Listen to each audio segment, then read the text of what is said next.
The Rebel Capitalist Show. We'll just start with what quantitative easing is, how it works, and what the back and forth on Twitter has been with bank reserves and what they can and cannot do. How about you frame it, George, to set Well, I'll frame it if you want. It's neither quantitative nor easing. So let's just start there. Well, the easiest thing, it's obviously not quantitative. Because if it's quantitative, and if we have a bunch of, the best and brightest Ivy League economists sitting around the table and discussing things and coming up with the right exact number, you only need to do it once, right? Because if it's quantitative, you know the number ahead of time, you do it, it works, everybody, you unpack it, it's done, everybody goes away happy. And, given the experience in the United States, Europe, and now in Japan for more than almost 2 decades now, it's obviously not quantitative. Now, the bigger, more interesting discussion is whether or not it's actually easing. And that typically revolves around what happens with these bank reserves that get created as a byproduct of the buying process. Yeah, exactly. So the back and forth on Twitter lately, Jeff, has been, if let's just use a primary dealer bank, if they have these bank reserves, are they able to go to the next auction and buy treasuries with those bank reserves, or do they have to use cash? Because obviously the back and forth is, if they're using cash, then technically that may be taking purchasing power out of the economy, therefore almost taking liquidity out of the economy. But if they're using bank reserves, then it's kind of a wash. And then if they are buying those treasuries, and then those bank reserves go from the balance sheet of the primary dealer bank down into the TGA. And then once the treasury spends that money, then they're creating an additional bank liability in the commercial banking system, or they're increasing deposits that are potentially chasing the same amount of goods and services. So in my mind, that's kind of how I frame it to keep myself understanding it well, is I just kind of look at it as the commercial banking system's liabilities in aggregate, and then the Fed's liabilities in aggregate. And is action A, B, or C increasing the commercial banking system's liabilities? Because to me, and I could be wrong, that's kind of the key component to whether we're going to see consumer price inflation. Well, number one, I don't know if Lynn wants to answer here, but I would just say, first of all, I don't know why we would even expect consumer price inflation, because history has shown conclusively that quantitative easing doesn't lead to consumer price inflation. That's, the entire reason the Federal Reserve just conducted its almost 2-year exhaustive strategy review was because it can't do what it says it's going to do so far as consumer prices go. It does quantitative easing. It doesn't lead to consumer price. It doesn't lead to them hitting their CPI target or the PCE deflator target. So something's wrong in between already. And we already talked about quantitative easing obviously cannot be quantitative. So what are we missing in between? There's something missing between the Federal Reserve doing something and therefore how that's supposed to react or how it doesn't react on the real economy. We're missing something, right? There's something clearly missing from the equation. And so the next step is, well, what are they actually doing with this bank reserve process? What are we actually doing with quantitative easing? And the answer is, it's a simple asset swap.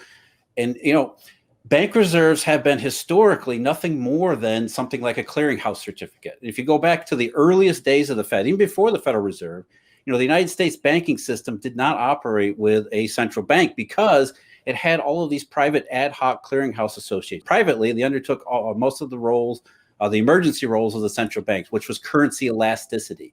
And the way they dealt with currency elasticity was they would issue something called clearinghouse certificates.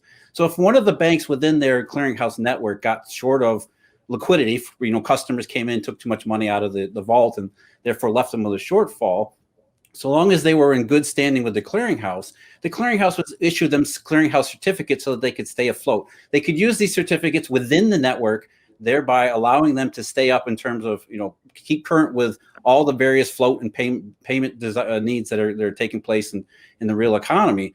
But a clearinghouse certificate can't ever leave the interbank system. It's simply an accounting ledger, really. And the Federal Reserve, when it was first instituted in the early 20th century, followed what was called the Aldrich Plan. Now, the Aldrich Plan was written by a bunch of people, among them Paul Wahlberg, who simply wanted to replicate the clearinghouse mechanisms that were already in use in the public system. They just didn't want it to be left. The famous case after the 1907 panic was you didn't want to be beholden to J.P. Morgan, for example, because J.P. Morgan was a big part of the clearinghouse, New York clearinghouse.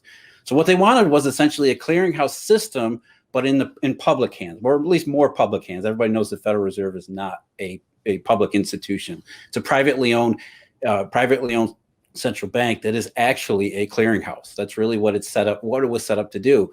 And so the clearinghouse certificates that it issues are bank reserves, essentially these things. There's a special account that's an interbank account that has no role outside of the interbank network system.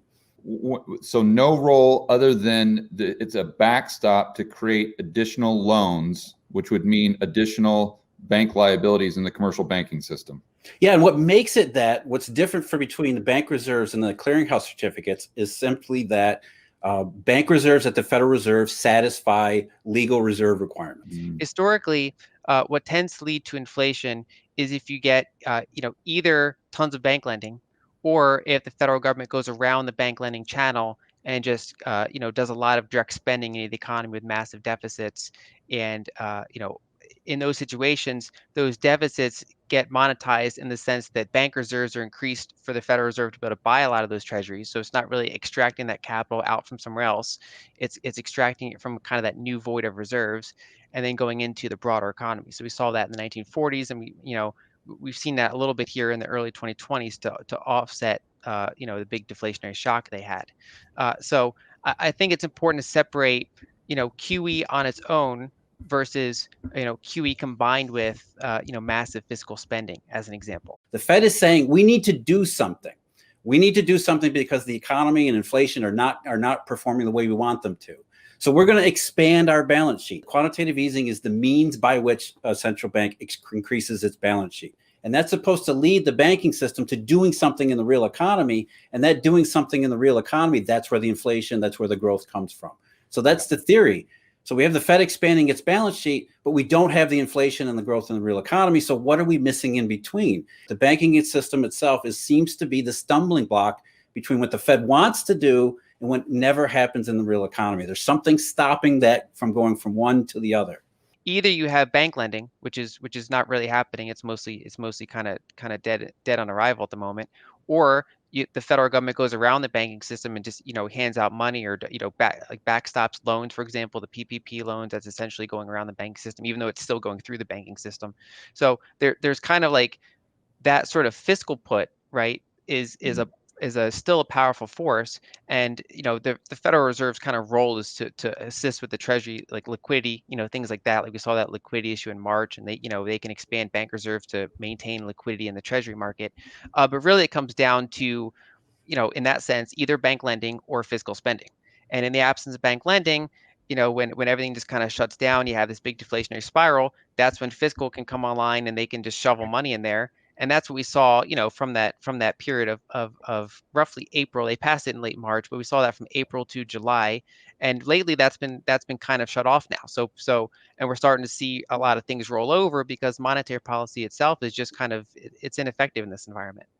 Yeah, I think, we talk about lending, and we saw the spike in commercial industrial loans, for example, as companies drew down on every bit of liquidity they could find. Yeah, the revolver. Well, here we had this example where bank lending was actually increasing at a historically high rate, which was a deflationary negative because companies weren't borrowing to go out in the real economy and build new factories and buy new office space and things like that.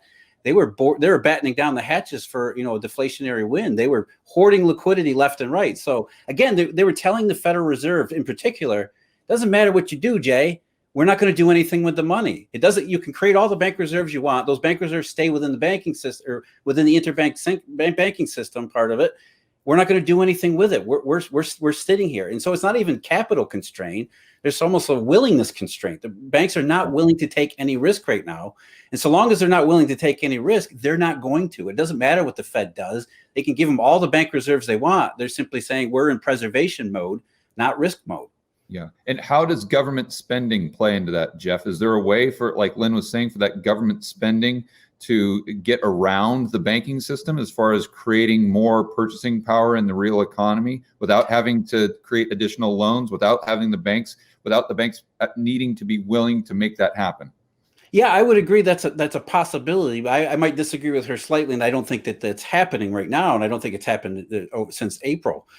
Because I think, look, the federal government can do helicopter money and has done helicopter money. We've seen it before. We saw it in 2008 with the Bush tax cut, same thing. So what the federal government can do is it can provide liquidity to the household sector and the business sector as it's done this year.